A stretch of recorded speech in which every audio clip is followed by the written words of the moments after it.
Eh bien, célébration de la journée internationale de la veuve ce 23 juin 2020. Eh bien, en prélude à cette journée, la Fondation Sylvia Bongo Ondimba a organisé une vidéoconférence entre les experts du Gabon, du Cameroun, de l'Ouganda et du Rwanda. Ces derniers ont tablé sur le bilan de cette journée en Afrique 10 ans après l'adoption de la résolution 65/69 du 21 décembre 2020 sur proposition du Gabon, proclamant le 23 juin, notamment aujourd'hui, comme journée internationale des veuves. Priska Mougoula, Cédric Aleka pour le compte-rendu.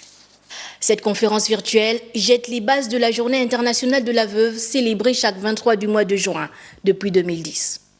10 ans après le combat de la première dame Sylvia Bongo Ondimba devant les instances internationales telles que l'ONU, un combat qui visait à reconnaître les droits des veuves, l'heure est au bilan de la situation de ces femmes en détresse après le décès de leur conjoint. À cet effet, les panélistes du Gabon, du Cameroun, du Rwanda et de l'Ouganda ont échangé autour du thème « Droits des femmes, droits des veuves, quelle situation en Afrique en 2020 ?»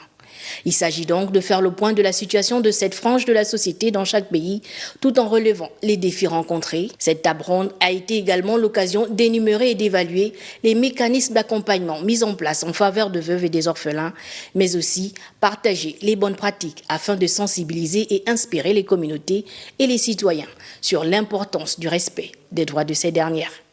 Cette rencontre en faveur du conjoint survivant, notamment la femme, a réuni les intervenants experts dans les questions de genre, de droits humains, de l'autonomisation de la femme, de la lutte contre les inégalités et de développement communautaire.